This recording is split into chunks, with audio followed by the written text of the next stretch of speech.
name is Dmitry Zaitsev, and I'm the creative director behind Dustwind, which is a post-apocalyptic real-time tactical game. And the game is all about many things really. For one, it's the deep tactical action gameplay, which is real-time but still offers a lot of valid tactical choices. So you kind of have to have a tactical thinking but also a bit of reflexes. But we have designed the combat system and the interface in such a way that it is not really difficult to control your character and be good.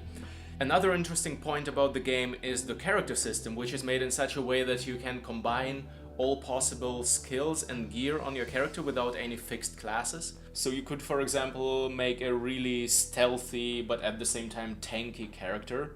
Or you could make like a sniper flamer combination, or you could make a sneaky, stealthy, tanky sniper flamer if you want. But there are also some interesting races to choose from, so there are no fixed classes, but there are different races. So you can play as a human, obviously, but you can also play as a dog. A dog can push you over, a dog can throw grenades at you, a dog can heal you, a dog can repair you if you're playing a robot, which is another playable race. A dog can set or disarm traps or fire vehicle guns. So playing as a dog is... people are gonna either love you or hate you depending on which team you're on.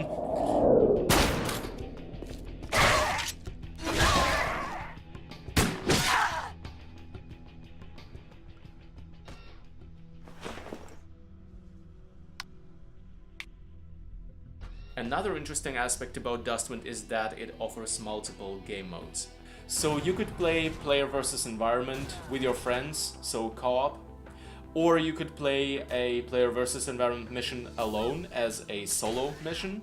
So there is a solo mode where you also have the tactical pause feature, which allows you to pause the game and issue orders to your characters and then unpause it and watch the action unfold. And there are also multiple PvP game modes. So for example, there is the classic deathmatch.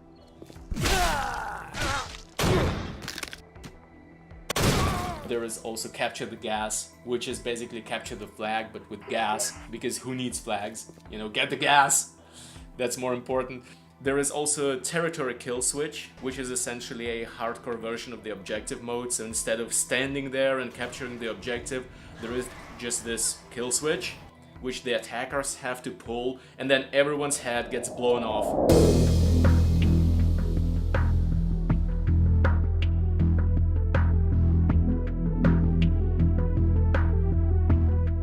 Another important point about Dustwind is the built-in Steam Workshop integrated map editor, which we have specifically designed to be really user-friendly and fast. So all the players who own the game have the access to the map editor, they can create their own maps, then they just press upload and it goes right to Steam Workshop and everyone else can see your map and play it right out of the game.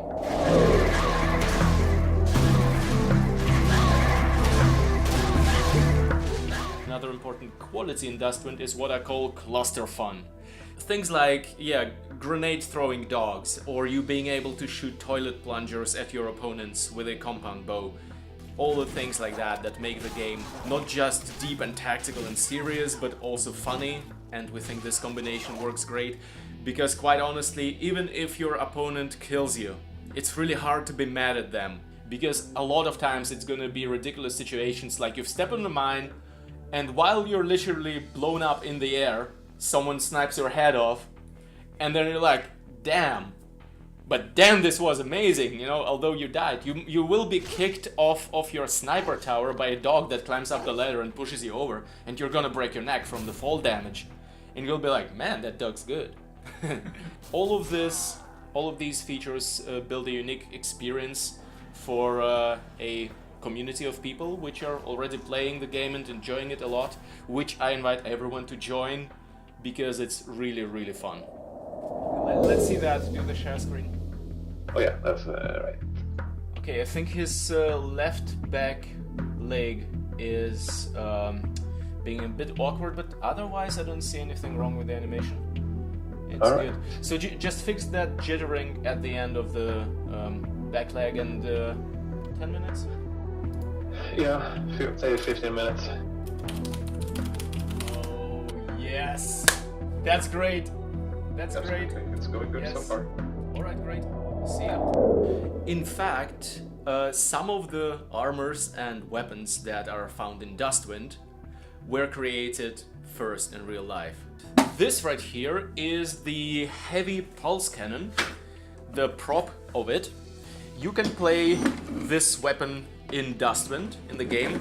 So this was created before the weapon appeared in the actual game. So I was thinking, what could I make that looks really like it would be from this kind of a game. And once I've made it, we made photos of it, we made a 3D model of it. So unlike many other weapons in the game, this one existed in the physical form before it did in its digital form. Yeah, in the game itself it does a really heavy energy damage, but it's also a really big and slow gun. And in real life it weighs 14 kilograms. You can hold it with one hand, you can hold it with two hands, and it's built really in a really sturdy way. It has seen a couple of conventions and LARPs and all that, and it's still holding true. So Dustwind was not the only post-apocalyptic project which I've been busy with in the last 6 years or so. Another one would be one that I'm actually more known for, which is Nuclear Snail Studios, which is my post-apocalyptic costume and prop brand. So I make those post-apocalyptic costumes for movies, bands, people, basically anyone who wants something super high quality in this style. And I also have a YouTube channel about crafting those costumes. As I found out, the post-apocalyptic live action scene, be it people who play LARP, live action roleplay, or who just go to festivals, it's rapidly growing. It's still a niche, but it's rapidly growing every year, which I find awesome. And I'm really happy to be one of the people who pioneer the costuming in that. I've been in love with the post-apocalyptic setting since I was a kid. So the first games and the first movies that I saw and liked the most were in this dystopian post-apocalyptic genre.